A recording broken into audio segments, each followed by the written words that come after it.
24 ঘণ্টাৰ ভিতৰত সমগ্ৰ মধ্যপ্ৰাচ্যত এখনৰ পিছত আন এখনকৈ দেশ যুদ্ধত সোমাই পৰিছে। যি যুদ্ধ আমেৰিকা, ইৰাণ আৰু ইজৰাইলৰ মাজত চলিছিলে, সেই যুদ্ধ এতিয়া সৌদি আৰবৰ পাছত ইজিপ্ত পৰ্যন্ত বিয়পি পৰিছে। আপোনালোকে যদি মোৰ আগৰ ভিডিঅ'সমূহ চাইছিলে, তাত মই এটা কথা উল্লেখ কৰিছিলোঁ, এই যুদ্ধ যিমানেই দীঘলীয়া হ'ব, ইৰাণে যিমান দিনলৈকে আমেৰিকা যুক্তৰাষ্ট্ৰক প্ৰতিহত কৰি থাকিব, সিমানেই এই যুদ্ধ মধ্যপ্ৰাচ্যৰ আন দেশসমূহত বিয়পি পৰিব। মনত ৰাখিব, আমেৰিকা যুক্তৰাষ্ট্ৰ মিডল ইষ্টৰ পৰা বহু হাজাৰ কিলোমিটাৰ নিলগত আছে, কিন্তু এই যুদ্ধৰ ফলত মধ্যপ্ৰাচ্যৰ এখনৰ পাছত আন এখনকৈ দেশ অশান্ত হৈ পৰাই নহয়, এতিয়া পোনপটীয়াকৈ যুদ্ধলৈ অগ্ৰসৰ হোৱাও পৰিলক্ষিত হৈছে। এই ঘটনা চলি থকাৰ মাজতে ইজিপ্তত এনে ঘটনা সংঘটিত হ'ল। ইজিপ্তৰ এটা বন্দৰত থকা দুখনকৈ জাহাজৰ ওপৰত ড্ৰোন আক্ৰমণৰ ঘটনা সংঘটিত হ'ল।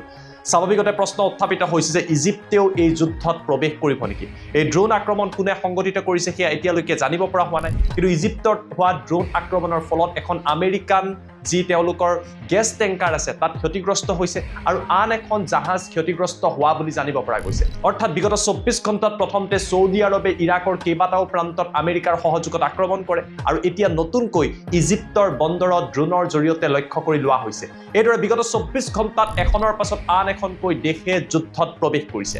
আনহাতে সৌদি আৰবৰ সমৰ্থনত মধ্যপ্ৰাচ্যৰ আন এখন দেশ UAE নমা পৰিলক্ষিত হৈছে। UAE তৰফৰ পৰা কোৱা হৈছে যে সৌদি আৰবে আমেৰিকাৰ সহযোগত যি কাম কৰিছে তাক তেওঁলোকে সমৰ্থন কৰে আৰু সৌদি আৰবৰ লগত সম্পৰ্ক বেয়া হোৱাৰ পাছতো UAE সৌদি আৰবক সমৰ্থন দিয়া পৰিলক্ষিত হৈছে। এইদৰে এতিয়া সমগ্ৰ বিষয় জটিল হৈ পৰিছে। আমেৰিকাই বিচাৰিছে যে ইৰাণক অকলশৰীয়া কৰিব লাগে। ইৰাণক যিহেতু আমেৰিকাই বৰ্তমান সময়ত যুদ্ধত পৰাস্ত কৰিব পৰা নাই, হৰমুজ নিয়ন্ত্ৰণ কৰিব পৰা নাই, যুদ্ধ বৰ্তমান সময়তো ইৰাণে অব্যাহত ৰাখিছে। গতিকে আমেৰিকাৰ নতুন ষ্ট্ৰেটেজি হৈছে যে যিকোনো প্ৰকাৰে মধ্যপ্ৰাচ্যত, মিডল ইষ্টত ইৰাণক অকলশৰীয়া কৰা, ইৰাণৰ সমৰ্থন ক্ৰমান্বয়ে কমাই অনা, গালফৰ আন দেশসমূহে যাতে ইৰাণক লক্ষ্য কৰি লয়, ইয়াৰ জৰিয়তে ইৰাণক প্ৰতিহত কৰিবলৈ আমেৰিকাই নতুন পৰিকল্পনা ৰচনা কৰিছে। এই ঘটনা সংঘটিত হৈ থকাৰ মাজতে মই আপোনালোকক কৈছিলোঁ যে চীনৰ তৰফৰ পৰা ইৰাণক এয়াৰ ডিফেন্স চিষ্টেম যোগান ধৰা হয়। এই সমগ্ৰ বিষয়ক লৈ যেতিয়া আমেৰিকাৰ ৰাষ্ট্ৰপতি ট্ৰাম্পক সাংবাদিকে প্ৰশ্ন কৰিলে, ট্ৰাম্প ক্ষুণ্ণ হৈ পৰিল। ট্ৰাম্পৰ তৰফৰ পৰা কোৱা হ'ল যে চীনে এই কাম কৰিব বুলি মই ভবা নাছিলোঁ।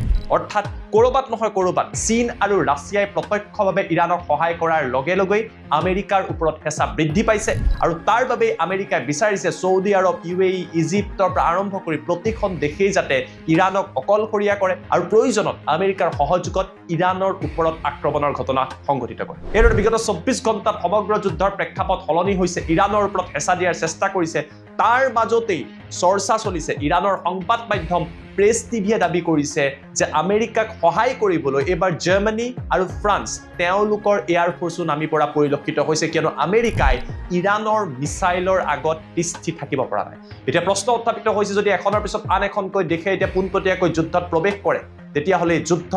আন প্ৰান্তলৈ সম্প্ৰসাৰণ হ'ব নেকি আৰু এই যুদ্ধ ভয়াৱহ হৈ পৰাৰ সম্ভাৱনা আছে নেকি?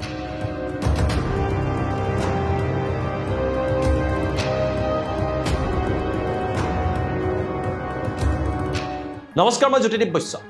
বিগত 24 ঘণ্টাত মধ্যপ্ৰাচ্যত যিবিলাক ঘটনা সংঘটিত হৈছে তাক লৈ প্ৰশ্ন উত্থাপিত হৈছে, যুদ্ধ দীঘলীয়া হ'ব আৰু এই যুদ্ধত আন দেশসমূহ জঁপিয়াই পৰিব নেকি? আমেৰিকাৰ তৰফৰ পৰা পুনৰবাৰ ইৰাণৰ কেইবাটাও প্ৰান্তক লক্ষ্য কৰি লোৱা হয়। নিশাৰ ভাগত ইৰাণৰ কাছেম আইলেণ্ডৰ ওপৰত আমেৰিকাই এয়াৰ ষ্ট্ৰাইক কৰে। এই ঘটনাত ইৰাণৰ সাধাৰণ নাগৰিক নাইবা চিভিলিয়ানৰ মৃত্যু হৈছে, য'ৰ ভিতৰত শিশু থকা বুলিও জানিব পৰা গৈছে। এই ঘটনাৰ পিছতেই ইৰাণ জাঙুৰ খাই পৰিছে। ইৰাণৰ তৰফৰ পৰা কোৱা হৈছে, আমেৰিকাই যিদৰে চিভিলিয়ান ইনফ্ৰাষ্ট্ৰাকচাৰক লক্ষ্য কৰি লৈছে বা সাধাৰণ নাগৰিকক লক্ষ্য কৰি লৈছে, এয়া যুদ্ধ অপৰাধ আৰু ইয়াৰ ওপৰত ইৰাণৰ তৰফৰ পৰা প্ৰত্যুত্তৰ প্ৰদান কৰা হ'ব। এই সমগ্ৰ পৰিৱেশৰ সৃষ্টি হৈছে শেহতীয়া কিছুমান ঘটনাক লৈ। ইৰাণৰ তৰফৰ পৰা জৰ্ডানত থকা আমেৰিকান সেনাৰ ঘাটিক লক্ষ্য কৰি লোৱা হৈছিলে আৰু ইৰাণে দাবী কৰা অনুসৰি ইৰাণৰ মিছাইলে জৰ্ডানত থকা মাৰ্কিন সেনাৰ ঘাটিত আঘাত কৰিছিল। ইয়াৰ পিছতে ট্ৰাম্প ক্ষুণ্ণ হৈ পৰাৰ প্ৰতিশোধৰ বাবে ট্ৰাম্পৰ তৰফৰ পৰাই সিদ্ধান্ত গ্ৰহণ কৰা হয়। হৰমুজৰ কাষত থকা কাছেম আইলেণ্ডক আমেৰিকাই লক্ষ্য কৰি লৈ চেণ্ট্ৰেল কামাণ্ডৰ তৰফৰ পৰা কাছেম আইলেণ্ডৰ ওপৰত এয়াৰ ষ্ট্ৰাইক কৰা হয়। কিন্তু এয়াৰ ষ্ট্ৰাইক কোনো সামৰিক ঘাটিৰ ওপৰত নহয়, এয়াৰ ষ্ট্ৰাইক কৰা হয় চিভিলিয়ান ইনফ্ৰাষ্ট্ৰাকচাৰৰ ওপৰত,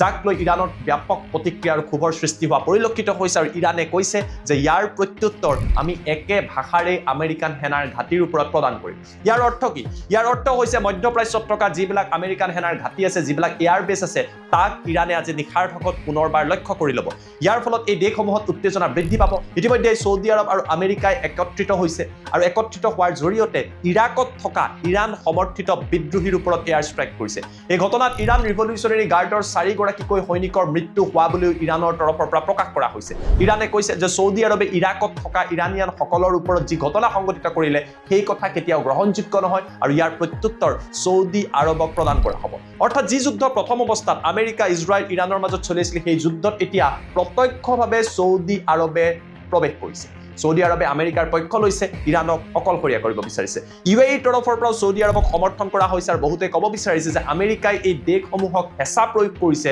যাতে ইৰাণক অকলশৰীয়া কৰি এই দেশসমূহ একত্ৰিত হয় এই দেশসমূহৰ ওপৰত হয়তো অৰ্থনৈতিক প্ৰতিবন্ধকতাৰ হেঁচা দিয়া হৈছে যাৰ বাবে ইৰাণক অকলশৰীয়া কৰাৰ এই পৰিকল্পনা প্ৰস্তুত কৰা হৈছে এই ঘটনা সংঘটিত হৈ থকাৰ মাজতে ইজিপ্তত যিবিলাক ঘটনা সংঘটিত হৈছে তাক লৈ প্ৰশ্ন উত্থাপিত হৈছে এতিয়ালৈকে স্পষ্ট নহয় ইজিপ্তৰ বন্দৰত যি আক্ৰমণৰ ঘটনা সংঘটিত হ'ল বা ড্ৰোনৰ জৰিয়তে লক্ষ্য কৰি লোৱা হ'ল এই ঘটনা কোনে সংঘটিত কৰিল না আমেৰিকাৰ তৰফৰ পৰা কোনো স্পষ্টীকৰণ আহিছে না ইৰাণৰ তৰফৰ পৰা কোনো প্ৰতিক্ৰিয়া প্ৰকাশ কৰা হৈছে কিন্তু এটা কথা সুনিশ্চিত এই যুদ্ধ কিদৰে বিয়পি পৰিছে কল্পনা কৰক যে ইজিপ্তত থকা আন এটা প্ৰান্তত থকা এটা বন্দৰত গৈ ড্ৰোনৰ জৰিয়তে জাহাজক লক্ষ্য কৰি লোৱা হৈছে অৰ্থাৎ যুদ্ধ এতিয়া ক্ৰমান্বয়ে সম্প্ৰসাৰণ হৈ পৰিছে মধ্যপ্ৰাচ্যৰ লগতে আফ্ৰিকাৰ দেশ পৰ্যন্ত ইয়াৰ ফলত বিশ্ব অস্থিৰ হোৱাৰ সম্ভাৱনা আছে এই সমগ্ৰ ঘটনাক আপোনালোকে পৰ্যালোচনা কৰিব লাগিব পৰ্যবেক্ষণ কৰিব লাগিব আমেৰিকাৰ ৰাষ্ট্ৰপতি ট্ৰাম্পৰ কিছু নীতিক লৈ কিন্তু ট্ৰাম্পে সময়ে সময়ে যুদ্ধ কৰিছিলে ট্ৰাম্পে পৰাস্ত কৰাৰ কথা কৈছিলে হৰমুজ নিয়ন্ত্ৰণৰ কথা কৈছিলে কিন্তু হঠাৎ আমেৰিকাই ৰিয়েলাইজ কৰিলে আমেৰিকাই বুজি উঠিলে যে এই মুহূৰ্তত ইৰাণক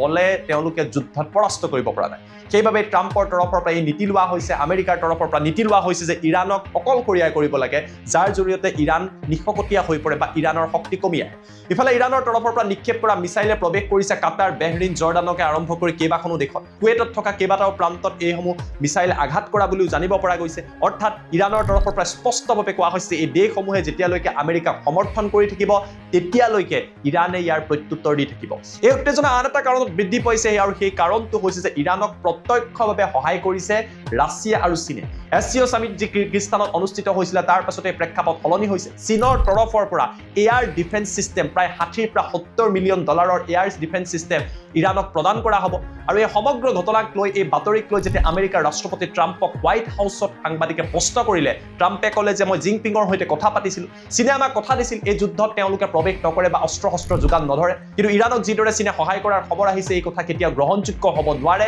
আৰু এই কথা মই ভাল পোৱা নাই এইদৰে ট্ৰাম্পে চীনক এক প্ৰকাৰৰ হুংকাৰ দিয়া পৰিলক্ষিত হৈছে Well, that would be surprising. I mean, things like that happen, but that would be surprising. He told me very strongly he wouldn't partake, and he knows I'd be quite disappointed.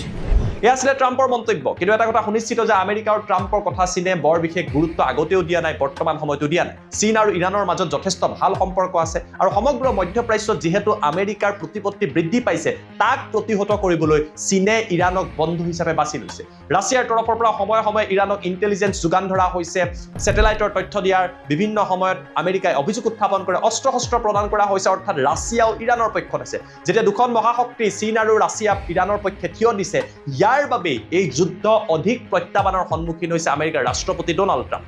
এটা ঘটনা চলি থকাৰ মাজতে ইৰাণৰ সংবাদ মাধ্যমত যি দাবী কৰা হৈছে যে আমেৰিকাক সহায় কৰিবলৈ ফ্ৰান্স আৰু জাৰ্মানীয়ে বৰ্তমান সময়ত যুদ্ধত প্ৰৱেশ কৰিছে অৰ্থাৎ এফালে এখনৰ পিছত আন এখনকৈ ইউৰোপীয় দেশ প্ৰৱেশ কৰিছে ইউক্ৰেইনৰ শেহতীয়াভাৱে আমেৰিকাক সহায় কৰিছে আৰু আনফালে চীন ৰাছিয়া এতিয়া ইৰাণৰ পক্ষত থিয় দিছে এইদৰে বিশ্ব পুনৰবাৰ দুটা ভাগত বিভক্ত হৈছে আৰু যুদ্ধ দীঘলীয়া হোৱাৰ সম্ভাৱনা আছে ইয়া আছিলে বিগত 24 ঘণ্টাত যুদ্ধ ক্ষেত্ৰত সংঘটিত কিছু নতুন খবৰ যিবিলাক খবৰক লৈ এতিয়া আন্তঃৰাষ্ট্ৰীয় পৰ্যায়ত ব্যাপকভাৱে চৰ্চা চলিছে কিয়নো যুদ্ধ যিমানেই দীঘলীয়া হ'ব সিমানেই বিশ্বৰ বাবে ই বেয়া খবৰ হিচাপে বিবেচিত হ'ব এই সমগ্ৰ বিষয়টোক লৈ আপোনালোকে কি ভাবে আৰু ইউটিউবত যদি দ্য পালছ নামৰ চেনেলটো আপোনালোকে চাই আছে আমাৰ চেনেলটো সাবস্ক্ৰাইব কৰি দিব আৰু যদি ফেচবুকত চাই আছে আমাৰ পেজটো ফলো কৰি দিবলৈ নাপাহৰিব ধন্যবাদ